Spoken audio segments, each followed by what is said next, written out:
Welcome students. तो आज हम बात करेंगे new topic carriers in biology, यानी बायोलॉजी का मुस्तकबिल क्या है। अगर एक स्टूडेंट है वो बायोलॉजी को एज ए सब्जेक्ट पढ़ेगा तो आगे जाके क्या चांसेस हैं, वो कौन कौन से फील्ड्स में स्पेशलाइजेशन कर सकता है, ये उसका कैरियर है।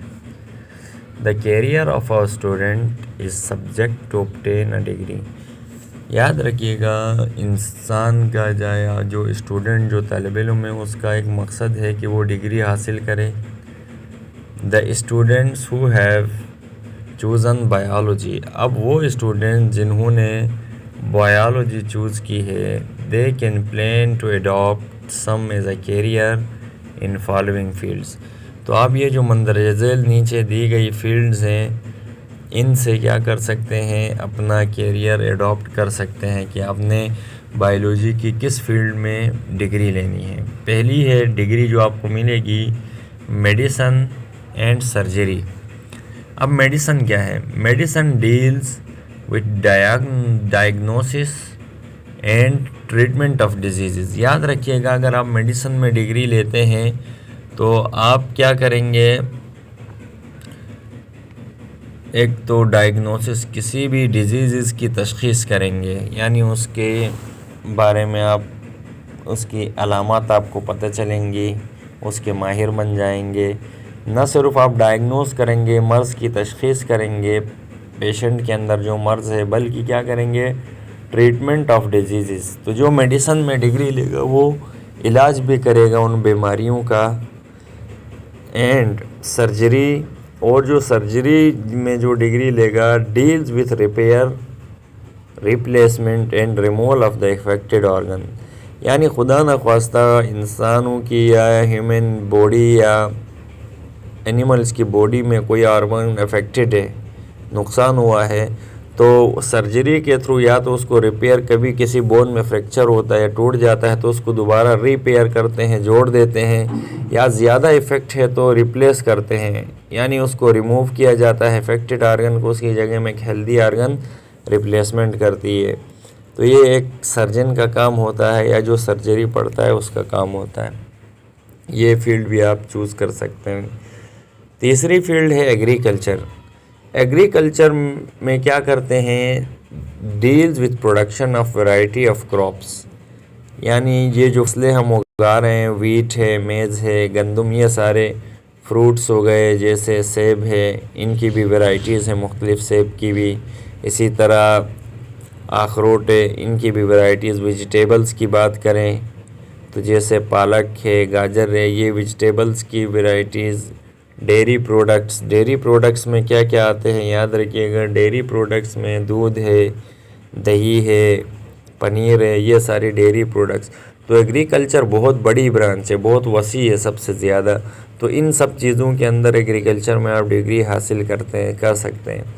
Pakistan being an agricultural country, it can play an important role. Pakistan भी एक ज़र्री मुल्क है और इन चीज़ पाकिस्तान में मुख्तलिफ़ क्रॉप्स भी उगाई जाती हैं, डिफरेंट फ्रूट्स, वेजिटेबल्स पाए जाते हैं, और डेयरी फार्म्स हैं जैसे केटल फार्म्स हो गए, अच्छा, पोल्ट्री फार्म्स, फ़िश फार्म्स। तो ये सारा एग्रीकल्चर का हिस्सा है।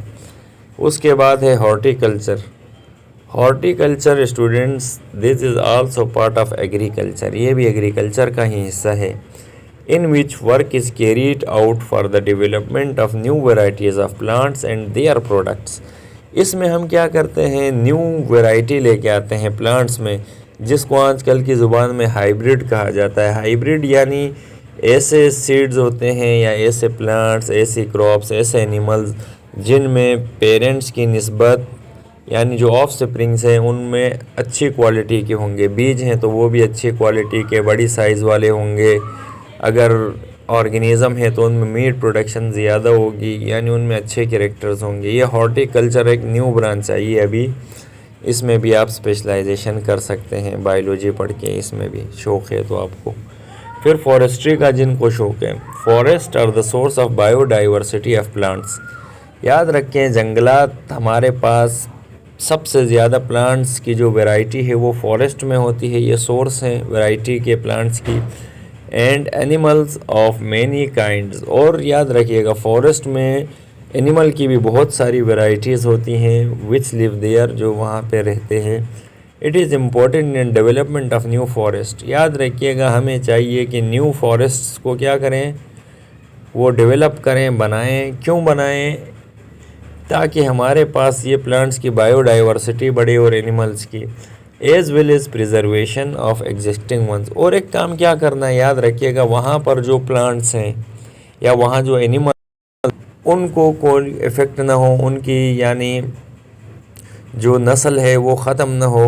क्योंकि अभी बहुत सारे प्लांट्स एक दौर में पाए जाते थे फॉरेस्ट में, अभी हमारे पास क्योंकि हमने प्रिजर्वेशन नहीं की, इस वजह से वो ख़त्म हो गए। तो हमें न सिर्फ न्यू फॉरेस्ट उगाने चाहिए, उनमें न्यू प्लांट्स इंट्रोड्यूस करें, न्यू एनिमल्स, और उसके साथ उनको फिर प्रिजर्व भी करना है, कंजर्वेशन करनी है, उनकी प्रोटेक्शन करनी है।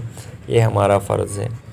फार्मिंग है, in this profession the development of different kinds of farms takes place. इसमें मुख्तलिफ हम फार्म्स बनाते हैं। फॉर एग्ज़ाम्पल फ़िश फार्म्स हैं जहाँ मछलियाँ रखते हैं, केटल फार्म्स में जहाँ भेड़ बकरियाँ वगैरह, पोल्ट्री फार्म जहाँ मुर्गियों को रखा जाता है for meet purpose and egg purpose, अंडों के लिए या मीट के लिए।